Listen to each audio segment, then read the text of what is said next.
Pasti dapat. Contohnya apa? Contohnya misalnya tokoh-tokoh yang berdoa Yosua, yang berdoa keliling tembok Yeriko runtuh. Lu langkah dengan iman, doa dengan iman, lu pasti dapat. Bisa pasti gitu ya. Itu kan buat gue itu masa naif. Kita pernah naif. Gue pernah naif. Gue pernah jadi jemaat yang masih remaja yang percaya telan bulat-bulat perkataan pendeta. Yang kepengen punya mobil apa terus suruh tumpang tangan. Iya, suruh lu pegang-pegang gitu. Sama. Untungnya gua nggak ada doa mobil pegang-pegang. Nggak ada ya? Ada bro. Dia ngomong sama apa tadi? Sama apanya Sama lu apa? maksudnya? Sama apa? Pernah denger itu. Oh, Siapa? sama Lupa. Oke lanjut ya. lanjut. Itu Ingatannya buruk pancingan. ya. Pancingan itu Iya, pancingannya. Jadi maksud gua tuh gini, ada orang yang kekristenannya tuh naifnya nggak sembuh. Oke. Ngerti nggak Mas? Karena memang di dalam gerejanya dibiasakan untuk menjadi naif. Oke. Dan dikondisikan bahwa khotbahnya, gayanya, kepemimpinannya itu membrainwash jemaat. Membrainwash jemaat ya. Mungkin kata brainwash terlalu vulgar ya. Enggak sih kalau menurut saya. Itu bahasa yang kita paham hari ini. Menurut saya itu bahasa yang cukup saintifik ya. Scientific. Brainwash. Emang ada istilah Paling apa tepat lagi selain gitu ya, brainwash? Brainwash itu artinya begini, lu cuman membuat jemaat lu berpikir satu-satunya kebenaran hanya itu. Dan lu memanipulasi. Oke. Belum tentu pemimpinnya juga mau memanipulasi. Poin gua tadi, pemimpinnya naif gitu loh. Bisa jadi, tapi gua nggak menutup kemungkinan ada yang memanipulasi. Iya, betul. Ada Ada, tokoh-tokoh. itu ada. Ada Dan gua biasanya kalau terhadap kayak gitu gua keselnya minta ampun. Orang ateis berkata, kalau Tuhan ada, buktiin saya Tuhan. Oke. Masuk akal kan ya? Ya. Masuk akal. Kalau Tuhan ada, buktiin. Sebagaimana kalau kamu punya metode ilmiah, kalau benar kamu harus buktiin. Itu benar. Lalu kemudian saya bilang, iya masalahnya kalau kita pakai metode ilmiah, memang betul kalau pakai metode ilmiah kita nggak bisa buktiin Tuhan itu ada. Secara fisik. Yet kita juga nggak bisa buktiin Tuhan tidak ada. Secara metode ilmiah. Nah kalau kita S1 kan pakai metode ilmiah ya. S1 dulu IT ya. Kalau saya S1-nya tanaman. Jadi pengaruh pemupukan pada tanaman manggis. Kalau saya bilang ada pengaruh pemupukan nitrogen pada tanaman manggis, maka harus ada bukti. Harus ada proof. Kalau saya bilang nggak pengaruh juga harus ada proof. Berarti kalau dalam metode ilmiah mengatakan Tuhan ada harus ada proof. Mengatakan tidak ada juga harus ada proof. Nah, dua-duanya nggak ada proof Nggak masalahnya. mungkin. Betul. Berarti kita stalemate dong satu-satu dong. Betul. Nah masalahnya dia itu salah pendekatan. Pendekatannya harus bukan metode ilmiah tapi metode rasional. Nah metode rasional itu sederhana, nggak seperti metode ilmiah. Metode rasional itu begini, pagi-pagi misalnya Mas Sam keluar dari rumah basah semua tuh. Kompleks basah semua. Maka kesimpulannya malam hujan atau tidak? Hujan. Kita lihat nggak? Enggak. Enggak, tapi kita yakin dari mana? Ada bahasanya. Itu namanya metode rasional. Jadi dan Roh Kudus di dalam nama Yesus. Keluar, masuk semua. Masuk semua. Keluar semua. Ya. Ya. Terus. Iya. Sukitnya. Oke, terus sampai kepala. Sampai kepala. Dalam nama Yesus, dalam nama Yesus, dalam nama Yesus, angkat tanganmu. Yesus hari ini akan melepaskan engkau akan dikubur dalam nama Yesus. Bapa dalam nama Yesus, Bapa dalam nama Yesus, Bapa dalam nama Yesus, dalam nama Yesus. Amin. Bapa dalam nama Yesus. Dan Roh Kudus. Masukkan dia, lepas dia dalam nama Yesus. Masukkan segalanya, dibuat dalam nama Yesus. Dalam nama Yesus. Dalam nama Yesus. Dalam nama Yesus. Dalam nama Yesus. Selamanya dilepaskan, dihancurkan dalam nama Yesus. Dalam nama Roh Kudus, lepas. Yesus, Yesus, dalam nama Yesus, dalam nama Yesus, dalam nama Yesus, dalam nama Yesus, dalam nama Yesus, amin. Lepas, lepas, lepas, lepas, lepas, lepas, lepas, lepas dari segala ikatan. Dalam nama Yesus, Bapa, lagi terbuka kasih dia, Bapa bagi dia, yang melepaskan dia dan segala ikatan untuk orang tua dalam nama Yesus, dalam nama Yesus, lepas dalam nama Yesus. Roh Kudus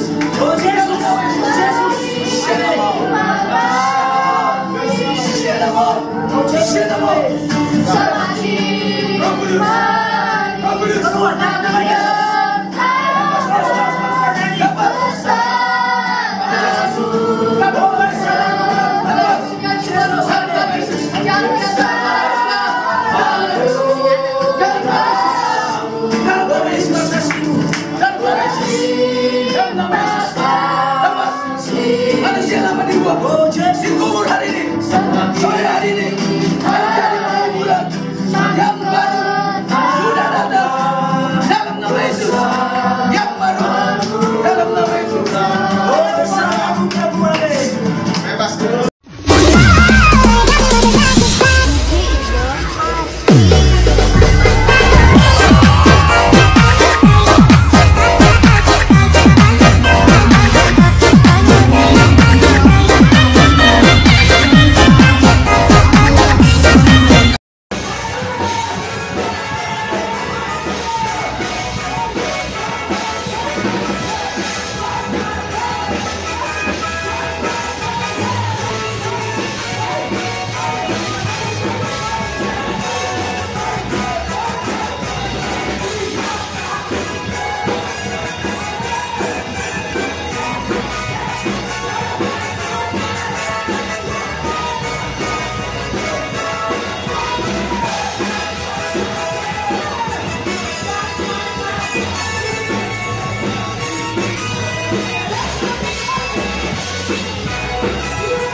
Assalamualaikum warahmatullahi wabarakatuh. Berjumpa lagi dengan Jadi TMC ya, channel yang mengedukasi dan menghibur.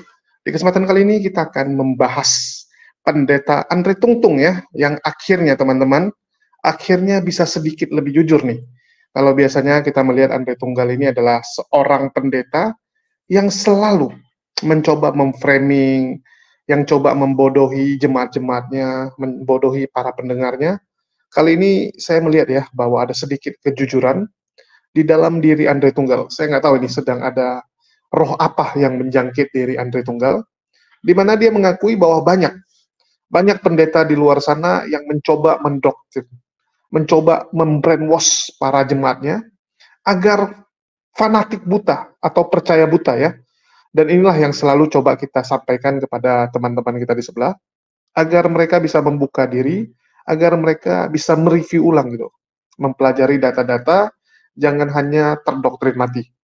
Dan kali ini ya, ini cukup menarik karena hal ini bisa disampaikan oleh seorang pendeta yang kita tahulah sepak terjangnya bagaimana, yang kita tahu bagaimana selama ini dia mencoba mengelabui para jemaatnya.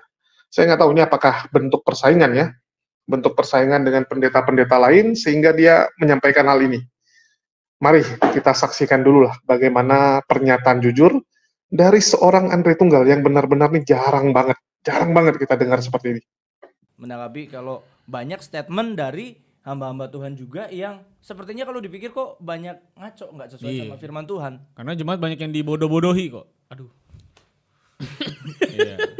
Ini kan intro. Mungkin lebih tepatnya jemaat itu tidak sadar bahwa dia itu mempercayai hal yang keliru. Iya. Kalau termnya dibodoh-bodohi ya kita nggak pernah tahu apakah orang yang Niatnya. mengeluarkan statement itu niatnya membodohi. atau Tapi kan dia tidak. memberikan kekeliruan. Enggak, Dia tahu itu keliru kan. Akhirnya jadi bodoh jemaat. Enggak juga. Oh dia nggak tahu ya? Nah, Dia nggak tahu. Pendetanya pecah kali weh. Nggak tahu. Nggak tahu ya. Iya. seriously speaking. Pecah Gini, kali ya? gini. Gua berusaha untuk percaya bahwa ada hamba-hamba Tuhan yang memang tidak tahu. Tidak tahu ya. Dan dia mempercayai hal yang salah dan dia ngomongin hal yang salah kepada jemaatnya dan jemaatnya akhirnya ikutin hal yang salah. Astaga. Dan mereka sama-sama Itu udah salah. dipakai episode 1. Heran Lu gua. kagetnya jangan begitu bisa gak sih? Lebih organik gitu loh. Kenapa mesti Tapi gembala kita dia tahu nggak apa yang dia ngomong? Gue takutnya dia juga salah guys. sama sih? Gue juga jadi Iya takut kan, jadi nih. takut kan? Oke. Iya. Jadi beneran nggak tahu tuh ada ya kok? Adalah, tapi ada juga yang memang memanipulasi, ada. Oh ada. Menurut kok Andre Tunggal nih kebanyakan yang manipulasi atau memang betulan tidak tahu kira-kira? Lebih baik gue mempercayai banyak yang nggak tahu. Banyak yang nggak Lebih tahu. baik begitu. Mempercayai. Oh, lebih Karena baik. itu sehat buat jiwa gua. Oh, tapi Sehat. kenyataan di lapangannya Kan tidak. oh iya. Tidak sehat untuk jiwa kita. Tapi di ranah itu kan biasanya kan ya namanya misalkan pendeta atau hamba Tuhan yang besar kan punya tim gitu kan enggak. Katanya ada tim doa syafaat. Maksudnya adalah orang-orang itu kan enggak sendirian gitu kok. Iya. Yoi. Di gereja kita yang belum banyak pun pasti Ko Andre tuh enggak kerja sendirian Iya. gitu. Dengan statement-statement yang ada masa iya sih orang-orangnya terdekat apa semuanya mensetujui langsung gitu-gitu. Karena gue melihat ya, karena gue kan pernah dulu ada di gereja-gereja yang demikian. Gereja apa, Disclaimer. Oh, enggak. Yang Disclaimer. demikian ya? Gue nggak bilang gue pernah ada di gereja demikian, berarti gereja yang demikian tuh Iya. oke, keliru, sesat atau apapun. Gue nggak bilang begitu. Tapi gue bilang gereja itu masing-masing punya stage-nya. Karena perkembangan gue sendiri nih, ada masa di mana kita tuh naif. Iya gak sih? Nah ketika kita naif, Aku tak. Enggak, aduh. Oke kok, terus. Ini contohnya mahal naif ini. nih. Maksudnya Mahal dia ini. mau nampol tadi, mau nampol nahan dia tadi tuh. Ih gue udah pegang. Iya. Cuman aku harus pelayanan katanya. Maksudnya naifnya kenapa kok? Naif itu gimana? Naif itu gini, kayak misalnya gini, lu percaya aja waktu lu doa, lu percaya, lu imani, pasti lu dapet. Itu kan naif kan? Iya. Maksudnya kalau contohnya naif gimana kok? Ya contohnya naif tuh itu. Misalnya lu diajarin, lu berdoa aja dengan iman. Karena dengan iman nanti lu bakal dapet. Pasti dapat. Contohnya apa? Contohnya misalnya tokoh-tokoh yang berdoa Yosua, yang berdoa keliling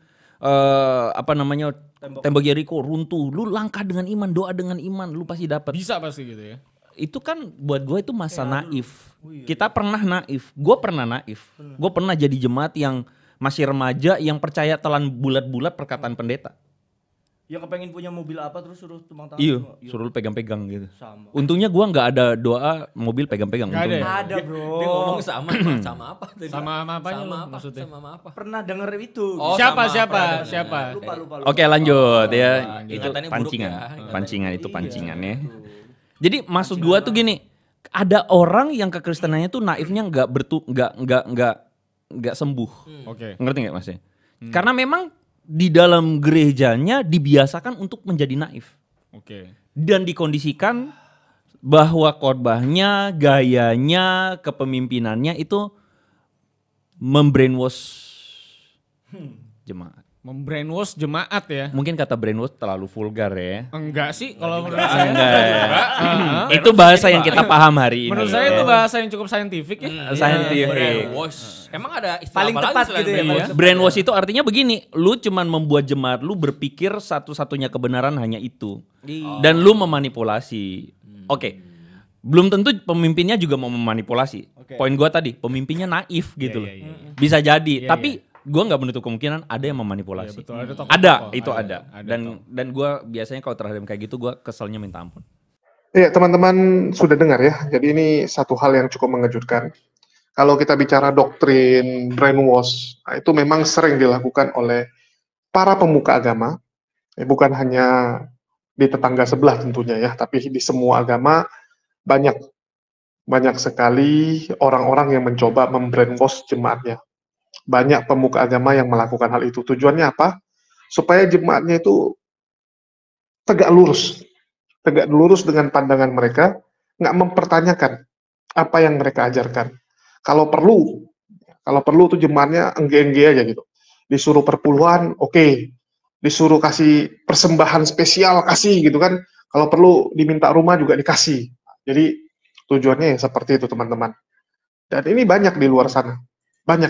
Jadi kalau Andre Tunggal ngomong bahwa ini beneran ada, ya iya gitu. Kalau dia bilang nggak ada malah aneh. Kalau sampai seorang Andre Tunggal berani mengatakan, oh ini tidak ada gitu kan. Sedangkan realita di lapangan sering kita jumpai. Ini kan sama saja dengan munafik, dan pernyataan dia tentu saja banyak orang tidak akan terima. Karena memang hal ini udah jelas-jelas ada gitu. Jelas-jelas kelihatan. Bahkan banyak jemaat yang tersadarkan juga gitu. Tersadarkan saat dia sudah pindah ke gereja lain, atau dia sudah tidak bergereja, atau juga dia sudah pindah agama gitu kan. Dia baru ingat bagaimana di kehidupan dia sebelumnya, di gereja dia yang lama, di tempat dia beribadah yang lama, itu benar-benar seperti robot ya. Seperti orang terhipnotis. Dibilang apa sama pendetanya, dia enggeikan aja. Baru setelah dia keluar, dia sadar bahwa ada yang salah. Ya, baru dia sadar bahwa kok gua bodoh banget gitu ya. Kok gua bodoh banget dulu. Dan kita sering jumpai statement-statement seperti itu. Coba kalian lihat di kesaksian-kesaksian teman-teman kita yang mualaf, kesaksian teman-teman kita yang memilih sudah keluar dari gerejanya, keluar dari doktrinnya. Mereka akan bilang, iya ya, kok dulu gue bodoh banget gitu. Gue telan mentah-mentah. Pendeta gue bilang apa, gue ikuti. Pemuka agama gue bilang apa, gue ikuti. Nah, jadi banyak yang memang sudah tercerahkan ya dari hal seperti itu, dan kita harap dengan kita terus menyiarkan seperti ini, makin banyak nih teman-teman di luar sana yang ikut tersadarkan.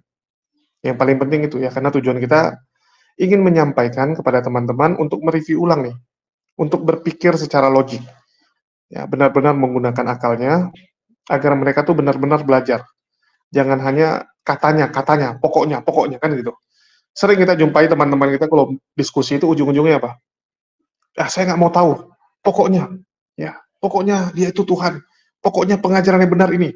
Pokoknya bahasa roh itu memang ada, kan begitu. Dan bahasa roh itu adalah siki, raba sana, raba sini.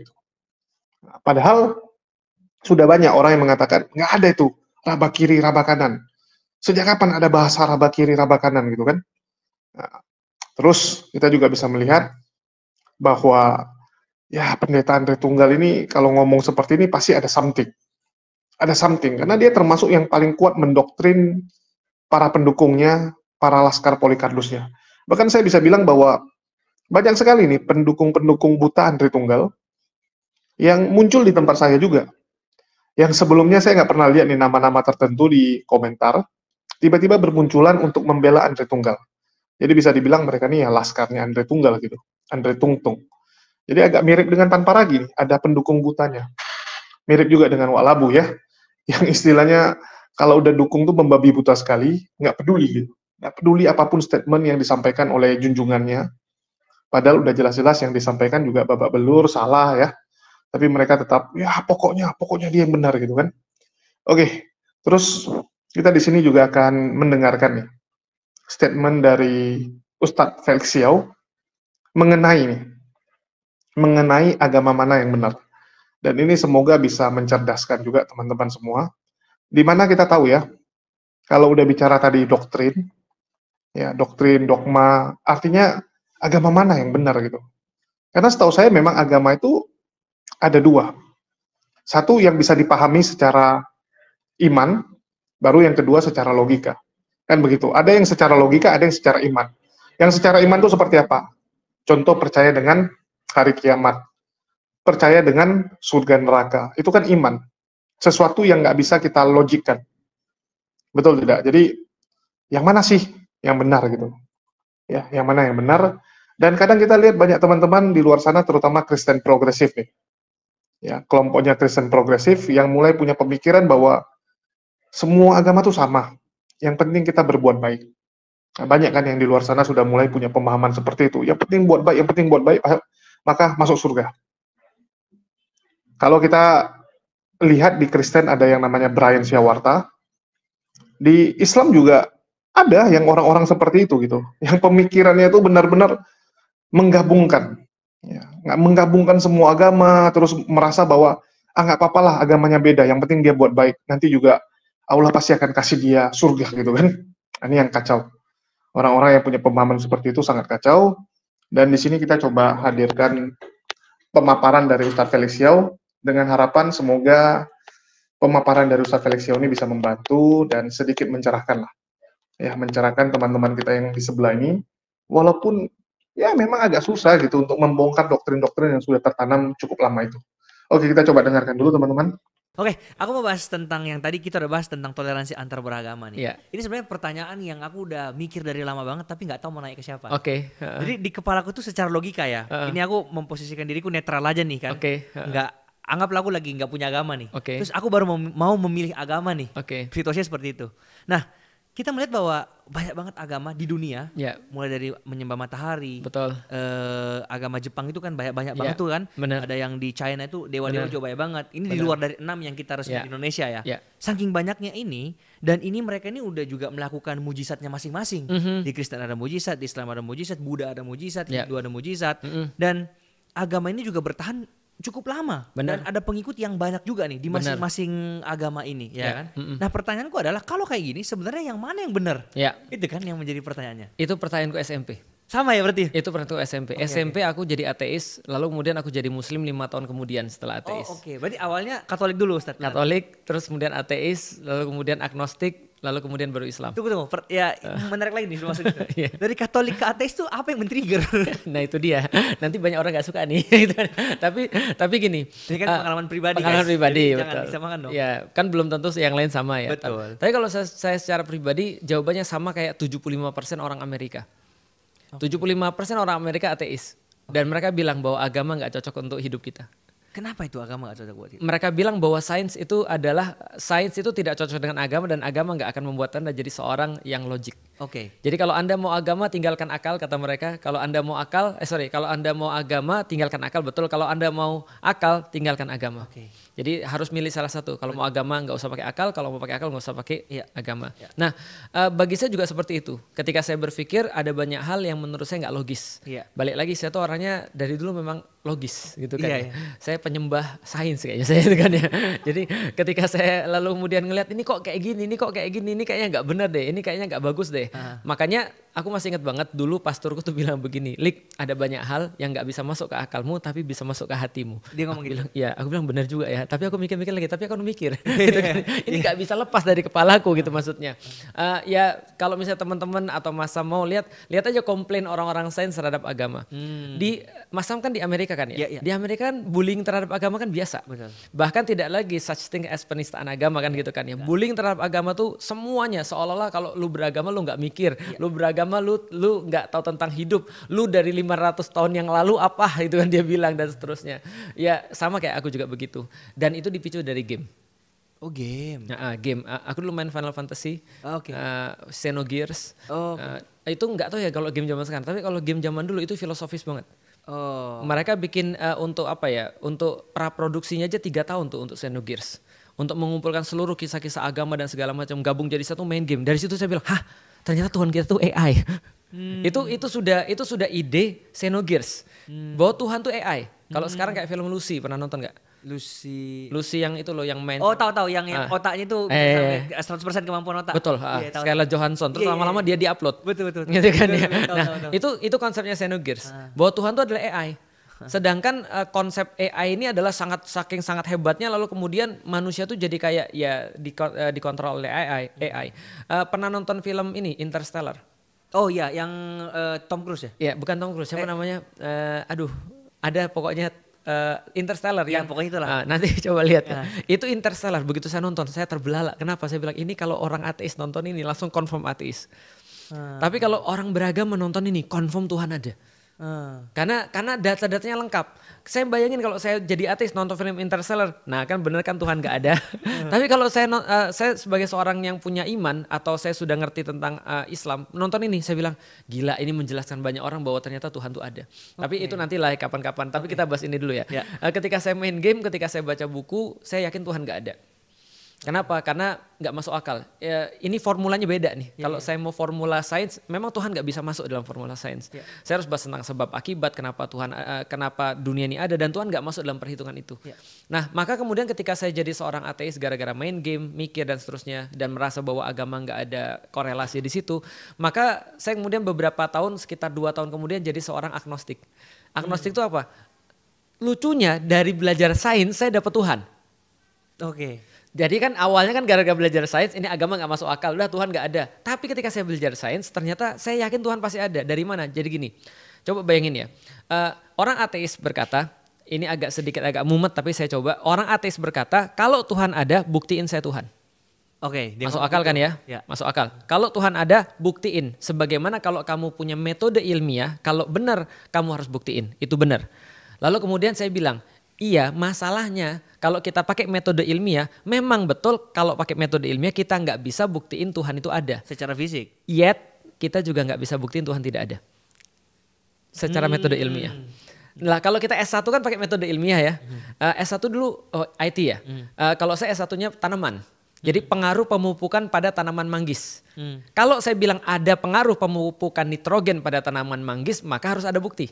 Harus ada proof. Kalau saya bilang nggak pengaruh juga harus ada Bukti. proof. Nah. Berarti kalau dalam metode ilmiah mengatakan Tuhan ada harus ada proof, mengatakan tidak ada juga harus ada proof. Nah, dua-duanya ini gak ada proof Gak masalahnya. mungkin.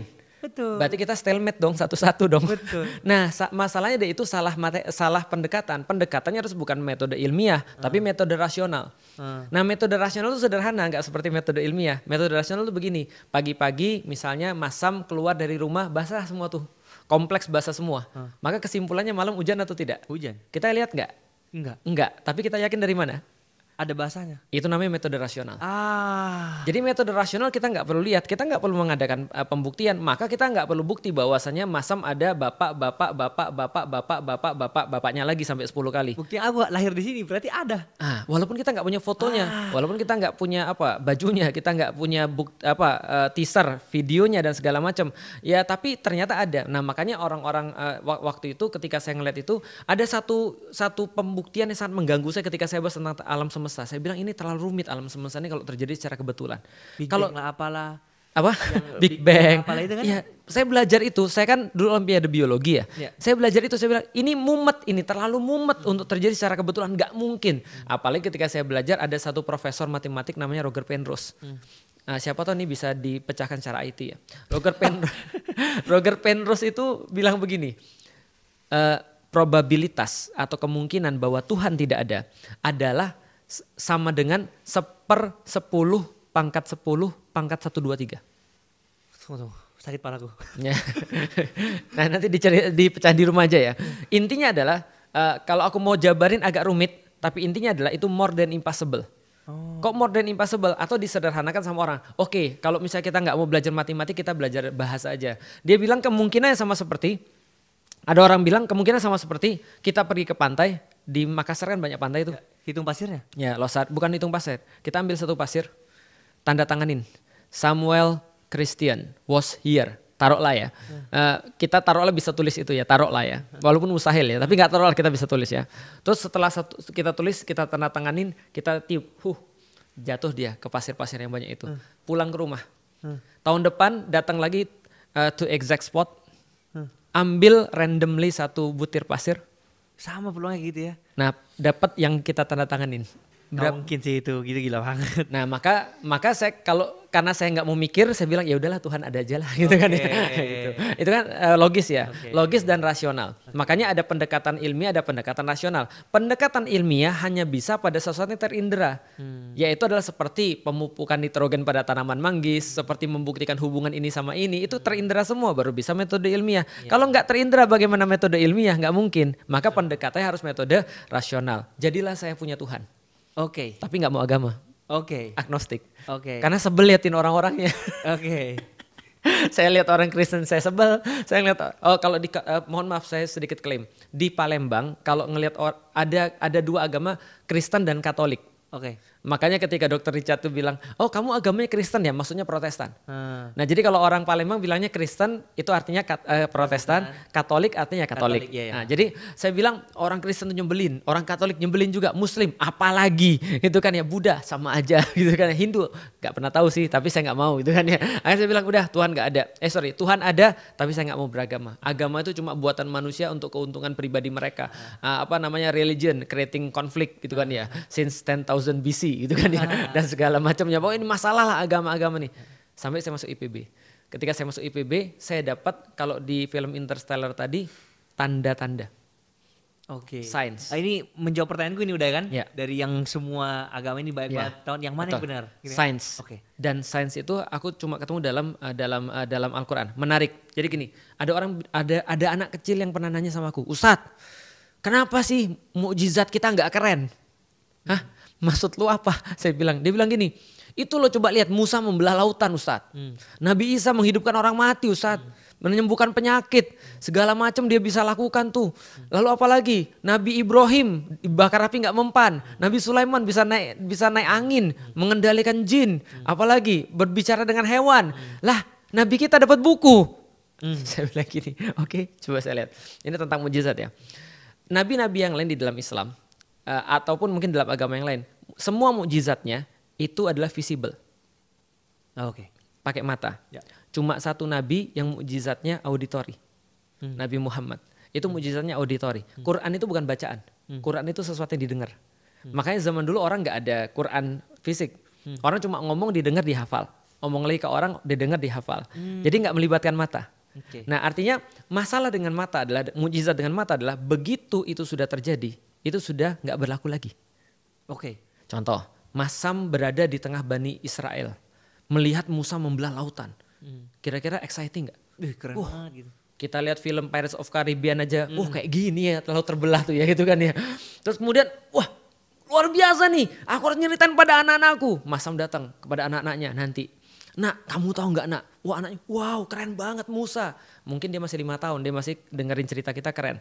Tapi begitu kemudian dia sudah gede 15 tahun, diceritain lagi, dia bilang apa? Ada teasernya, ada bukti videonya, no video hoax gitu kan ya. Maka setiap mukjizat visible, begitu sudah terjadi itu pindah jadi auditori. Problemnya adalah itu nggak bisa dibuktikan. Tapi mukjizat Al-Quran itu auditori. Dan karena auditori, dari awalnya mukjizat Al-Quran itu gramatika bahasa. Maka sampai kapanpun akan jadi mukjizat. Itu yang pertama. Yang kedua, menurut Masam masalah terbanyak orang-orang zaman sekarang apa Mas? Masalah terbanyak orang-orang. Masalah terbesar manusia. Apa ya? Kalau kita Google itu poverty, apalagi tidak punya pekerjaan, apalagi segala macam. Tapi sebenarnya problematika manusia yang paling besar di balik semua itu adalah mental. Sepakat nggak kalau aku bilang? Kalau nggak bilang aja, nanti aku yakinin lagi sampai Mas bilang iya gitu kan. Jadi gini, sepakat gak sih kalau aku bilang bahwa sakit mental tuh lebih gak enak daripada sakit fisik? Setuju. Karena kalau kita sakit fisik, selama kita masih punya kehidupan yang bahagia, kita bisa tahan. Anak-anak main bola, kakinya belah, gak ada masalah. Main aja terus dia, mana aja dia sadar. Pas pulang ke rumah, baru dia sadar. Artinya kita tetap akan bisa enak hidup kita selama mental kita masih bagus, benar kan? Betul. Tapi dikelilingi kekayaan, dikelilingi segala suatu kenikmatan dunia, orang itu mentalnya nggak sehat, bunuh diri dia. Setuju banget. Berarti mental itu lebih parah daripada fisik. Apalagi zaman sekarang, di mana sakit mental itu lebih banyak daripada sakit fisik. Healing Betul. Maka orang mau healing. Pandemi itu sekarang bahasan psikologi itu jadi bahasan penting, mainstream setelah pandemi. Kenapa? Orang-orang bilang pandemi ini banyak orang stres. Pandeminya lewat, covidnya lewat, tapi stresnya stay. Kenapa? Karena mental. Nah aku bilang, kalau kamu lagi sakit mental terus mau bunuh diri, taruhlah ya. Kayak orang-orang Jepang tuh mau bunuh diri, atau orang Korsel mau bunuh diri. Tiba-tiba pas Anda mau bunuh diri, terus ada orang terus bilang, sini. Terus dia belah lautan. Tambah bunuh diri dia kayaknya. Kenapa? Hebat banget dia, hidup gua gak berharga, gua bunuh diri aja lah. Itu kan ya. Dia lagi mau bunuh diri nih, tiba-tiba dia ngelihat misalnya ada orang dibakar gak mempan. Apa perlunya bagi dia?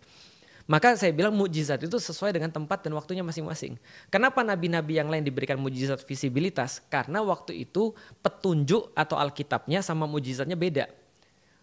Contoh, Masam bangun pagi, terus kemudian saya tetangganya terus saya bilang, Masam, saya mau ngomong, kita udah temenan 20 tahun nih. Tapi gak jadilah. Oh jangan buat aku ini dong, kamu jangan kayak cewek dong. Mau ngomong tapi gak jadi. Ya udah aku ngomong deh, tapi gak jadi. Oh ya udah ngomong aja. Aku tuh nabi. Percaya nggak? Enggak. Wah sebentar, saya pulang dulu ya. Lik saya pulang dulu ya, kenapa? Telepon polisi ini kayaknya tetangga kita ada yang perlu perawatan nih kayaknya. Nah terus saya bilang, kamu nggak percaya? Kalau kamu nggak percaya aku tunjukin buktinya. Bukti itu mukjizat, miracle. Jadi miracle itu bukti untuk supaya Anda percaya perkataan saya. Maka setiap nabi untuk supaya orang percaya perkataan dia harus punya miracle. Tapi di dalam Islam, the miracle is the message itself. Nah itu kemudian membuat saya masuk Islam. Nah jadi itu alasannya. Dan tentang miracle sama segala macam. Jadi satu-satunya miracle yang ketinggal adalah Islam. Nabi-nabi lain punya miracle, but it ends ketika nabinya wafat atau diangkat. Itu udah jawaban yang menjawab sih ya pertanyaan yang tadi. Iya, teman-teman sudah dengar ya, yang ini pemaparan dari Ustadz Felix Yau luar biasa sekali. Dan sekali lagi, kalau ada orang bilang semua agama sama aja akan mengajarkan kebaikan gitu.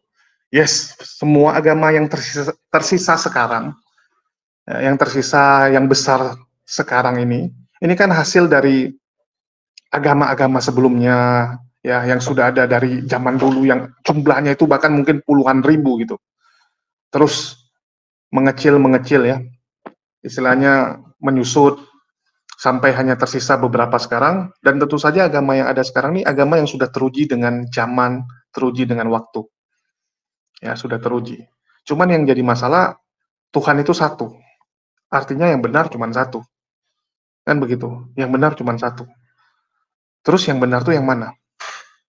Kalau Tuhan itu cuma satu, kenapa ada agama yang lain? Kenapa dibiarkan agama lain juga besar? Kan begitu. Inilah yang saya bilang, bahwa yang namanya setan itu juga pasti akan membiarkan, pasti akan membantu pengajaran-pengajaran sesat ini untuk tumbuh subur. Karena agama-agama yang nggak benar itu semuanya dari setan. Ya, agama yang nggak benar ini bukan dalam artian membunuh, mencuri, ya, ajaran-ajaran seperti itu, ya enggak. Nggak seperti itu, karena tipu daya setan ya dari zaman dulu juga kalian tahu. Tipu daya setan tuh lembut, tapi menghanyutkan, menyesatkan. Ini yang teman-teman harus ketahui. Dan kalau ada yang bilang semua agama itu sama, nah ini yang kacau balau. Kalau ada orang yang berani bilang, udahlah agama itu sama semua kok, ngajarkan kebaikan. Artinya dia sebenarnya nggak beriman dengan agama dia. Kalau semua agama sama, kenapa kamu nggak ikut agama temanmu? Kan sesimpel itu. Kenapa kamu masih percaya dengan agama kamu? Kenapa kamu nggak coba ke agama lain? Ya, hari ini, hari Jumat kamu ke masjid, hari Minggu kamu ke gereja, nanti minggu depannya lagi ke kelenteng, ya, minggu depannya lagi ke wihara, gitu kan? Ya udah, datangnya aja semua. Kalau perlu anut semua agama. Kalau Anda merasa semua sama, semua benar gitu. Itu artinya Anda nggak punya iman. Orang-orang yang seperti itu pasti nggak punya iman. Karena dia merasa cuma agamanya semua itu sama. Agama dia juga, ya nggak ada pentingnya gitu. Agamanya sama dengan agama yang lain. Orang yang punya pemahaman seperti itu, saya bilang ya benar-benar nggak punya iman. Tapi semoga dengan penjelasan dari Ustadz Felix Xiao ini bisa membuka mata teman-teman ya. Terutama teman-teman yang KTP-nya Islam, tapi karena terlalu tinggi menjunjung yang namanya toleransi, sehingga toleransinya kebablasan. Karena banyak sekarang ini yang seperti itu. Toleransi dengan orang-orang, tapi kebablasan. Kebablasan sekali gitu. Merasa bahwa, ya sudahlah. Ya sudah, agama-agama mereka gitu. Agama mereka juga benar gitu. Loh, bagaimana mungkin Anda bilang agama mereka benar? Ini kacau sekali gitu. Kalau agama mereka benar, artinya agama Anda yang salah. Anda terima nggak? Kan begitu. Anda terima nggak agama Anda yang salah, agama orang lain yang benar? Nah, ini yang coba harus teman-teman pikirkan ya, dan semoga bisa pelan-pelan ya lebih cerdas dalam menyikapinya. Oke, mungkin itu aja yang bisa saya sampaikan. Makasih buat teman-teman semua yang udah nyimak dan mendukung channel ini. Makasih buat semuanya. Di akhir kata saya ucapkan wassalamualaikum warahmatullahi wabarakatuh. Sampai jumpa di lain kesempatan.